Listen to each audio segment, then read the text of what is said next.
Alright guys, so for breakfast I'm going to be taking about half of this yellow onion and just chopping it up into just thicker chunks, bite-sized pieces essentially.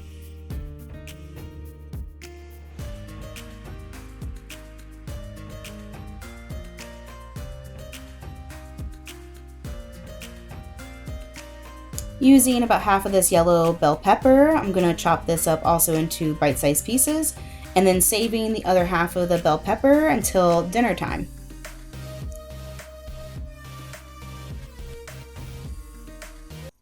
So I have this pretty beat up looking zucchini to use. It's about to go bad, so I definitely better use it today. And just chopping off the little nasty bits. It's still a perfectly good zucchini. And lately I've been really enjoying zucchinis, where in the past it's been like one of my least favorite vegetables. But lately it's been quite delicious. And in my skillet, my cast iron skillet, I'm going to be adding in some water. Now I had my skillet a little too hot, as you can see. Typically you just can flick some water onto the pan and if it rolls around, you know it's ready. However, this time it was a little too hot. But I'm going to add in my vegetables first so that they can cook, since they need to cook the longest.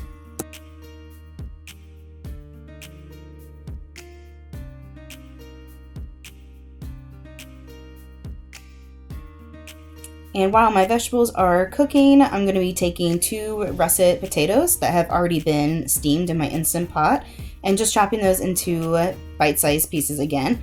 And I love just keeping steamed potatoes on hand at all times for cases like this when I don't want to spend a lot of extra time cooking potatoes.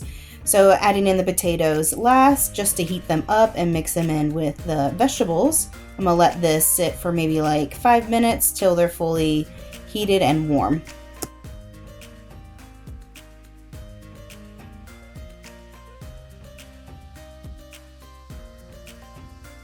Now to top off and flavor my little skillet dish, I add in some medium salsa, which is always my go-to, but this just adds so much more depth and flavor to it.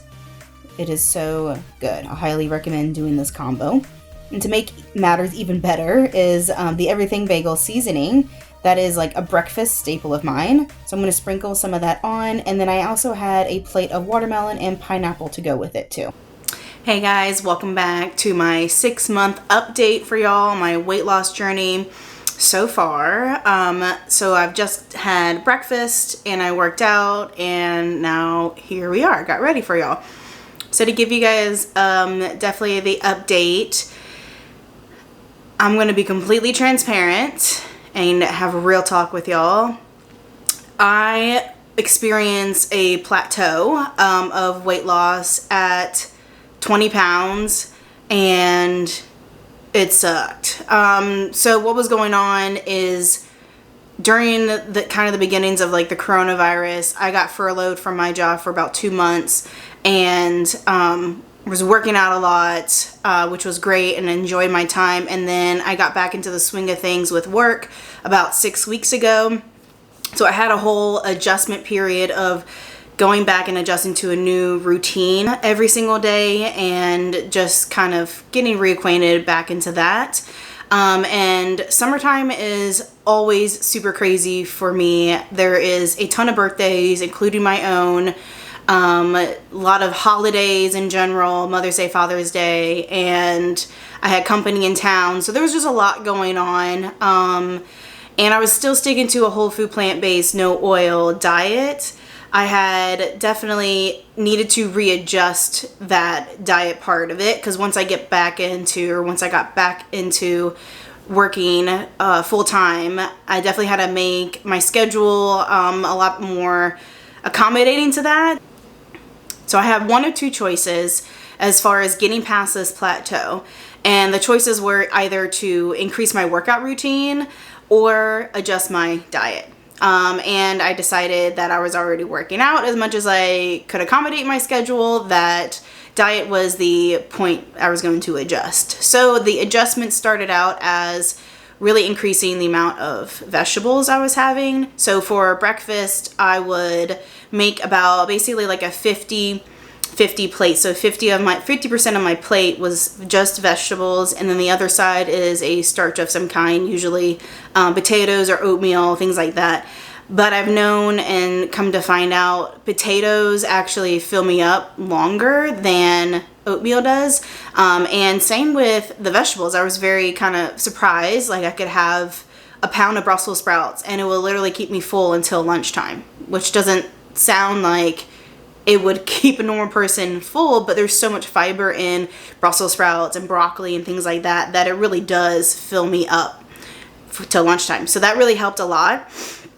And if I was feeling hungry too, even after that, I would have a little bit of potatoes and really kind of focus on eating the vegetables first and then the starches second, so that I fill up on the calorie dilute foods and then have more of the calorie dense foods. And it's really not that much of a difference, but eating the calorie dilute foods, I've already noticed over the last few weeks, like the weight has been shifting a lot more. So I am past that plateau now, and I'm having some more normalcy in my life. The holidays are kind of like winding down, and I can focus now more on my usual routine and my diet, things like that. So I'm going to be seeing hopefully a lot more weight loss in the future, and I'll keep y'all updated on that.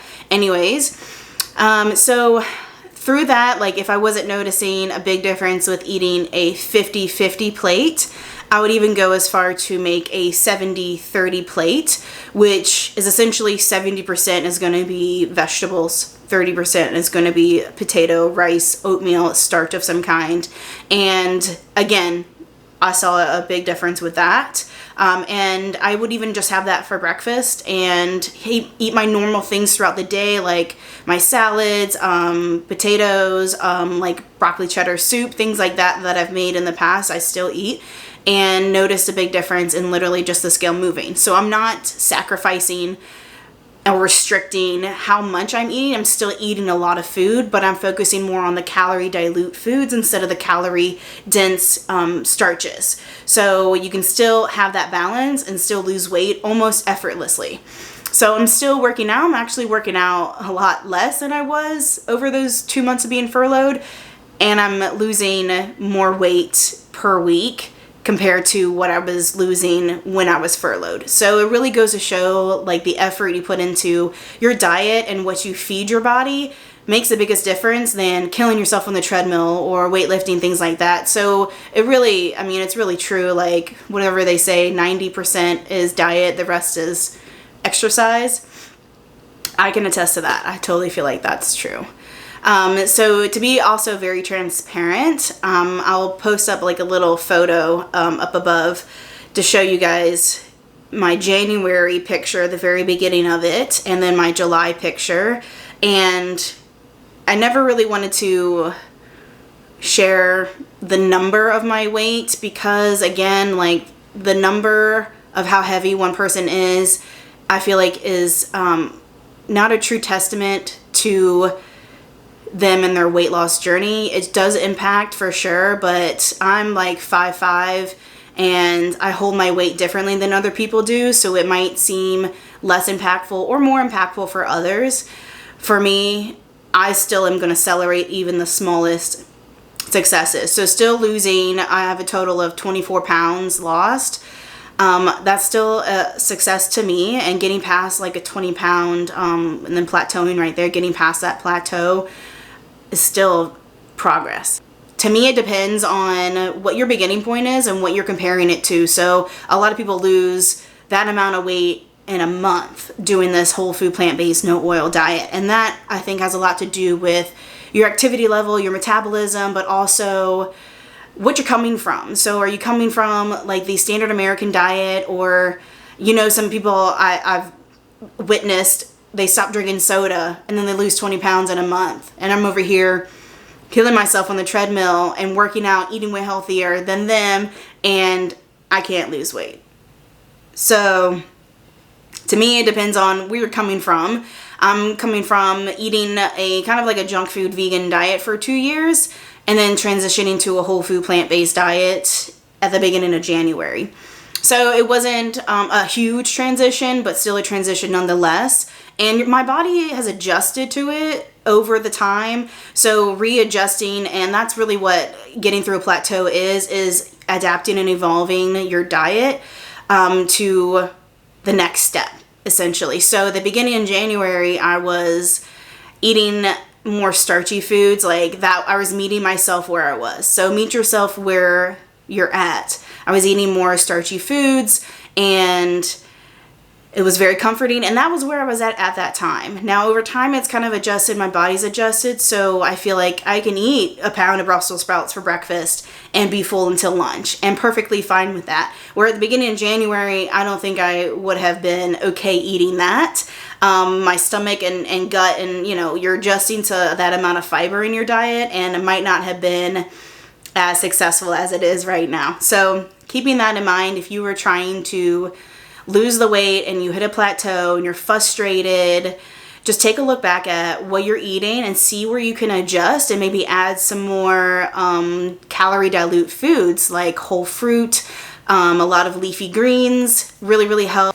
So I stock up on a lot of cauliflower and kale and broccoli and Brussels sprouts, and that's kind of like the basis of my meals, breakfast especially, and then I kind of make different creations throughout the day, and I do not feel hungry at all. I'm eating as much as my body wants until I'm satiated, and I'm still losing the weight. So it can be done for sure. I will keep you all updated for sure on what's going on next. I'm going to keep doing what you're seeing in this video with the what I'm going to be eating today. I'm going to keep doing similar patterns of that and see how far I get with it, and let y'all know in an update coming up maybe a few weeks or so. Thanks for watching, and if you want to see what I eat for the rest of the day, stay tuned. For lunch, I'm going to be chopping up a whole package of baby Bella mushrooms just into bite-sized pieces, and then setting these aside for my miso soup.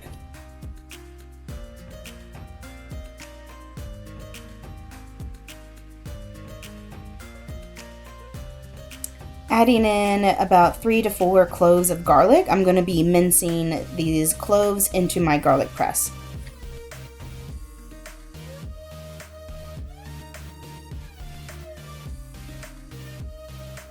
Ginger is just an amazing ingredient. It's so good also for digestion, so I'm going to take just 2 good chunks and peel them and then grate them down. When my husband and I get takeout, usually sushi is always one of the top places that we want to get takeout from. So every time I order it, I always get like 1 or 2 bowls of miso soup, and it's just so good to have right before your meal, and it fills you up. And here I'm going to be cutting up about 4 scallions just into also like bite-sized pieces. But I was always wondering, how do they make miso soup? And it's so cheap to begin with. I decided I'm going to make my own and just supplement it with my meals. And I usually use a whole head of kale. However, because I just had kale in a bag, I'm just going to take chunks, separate the stems from them, and just kind of tear them into bite-sized pieces. And this is going to act as like the seaweed part of the miso soup, since I don't have any seaweed. And I know traditionally it's made with kombu. That's also really good to use in any kind of broth-like soup. However, I didn't have any kombu, so I'm just using what I have in my kitchen, and kale happens to be what I always keep in stock. In my really deep cast iron pan, or you can use like a Dutch oven, I'm just going to put in a little bit of water so I can add my ingredients to it. And then eventually I'm going to be filling up basically the whole thing with water up to the point where I can't fill it anymore. And it will make that much soup. So I could have it for lunch and dinner. My husband could have it for also lunch and dinner. So I think it makes probably like 8 or 10 servings.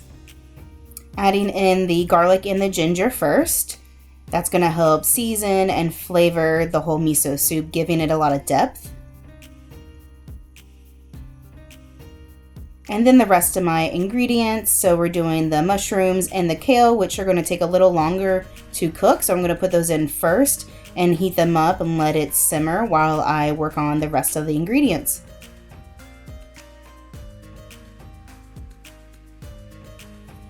Adding in about 2 heaping tablespoons of white miso paste.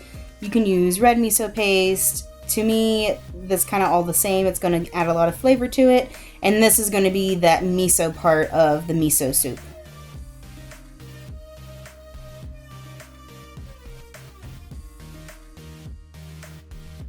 So I wasn't sure how much the vegetables would take up in space-wise, so I'm just adding in some more water to kind of top it off and give more volume to it.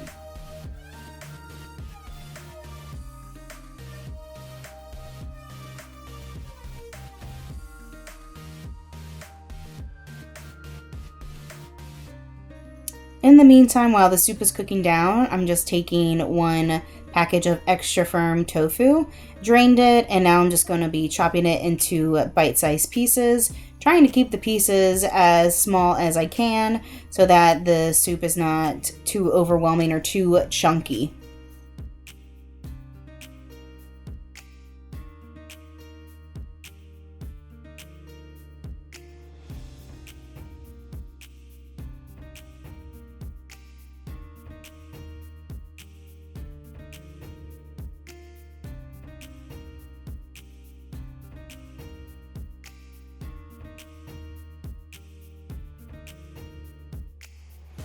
Now adding in about 1 tablespoon of the Thai Kitchen green curry paste.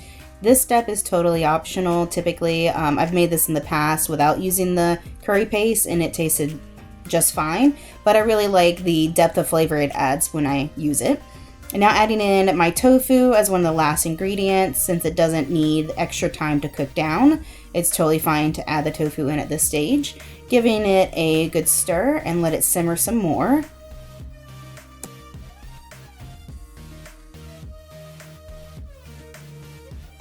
And then when the soup's just about done, add in those scallions just to get them cooked down just a little bit.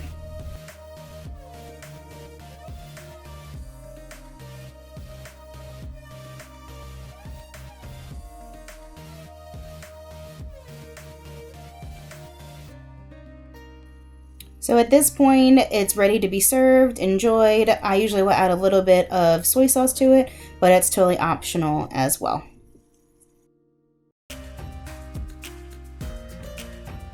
Now, because I had such a late lunch, I'm really not that hungry, so I'm going to eat another bowl of miso soup and just a little bit of sushi. So I'm going to be finely chopping my yellow bell pepper into strips to be used in my sushi roll.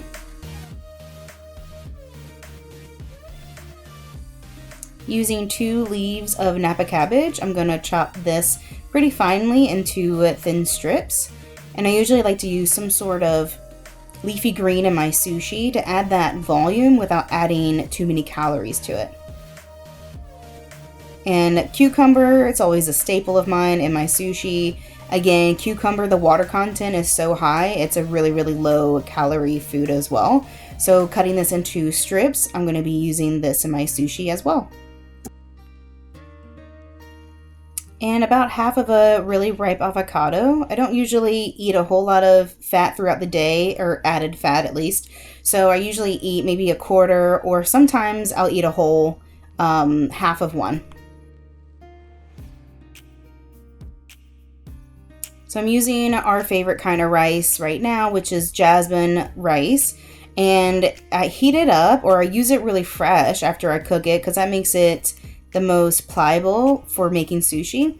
So just spreading it around to all the edges and adding my ingredients to the closest point towards me, or sometimes I'll start even in the middle, just as long as there is enough room to roll it onto itself.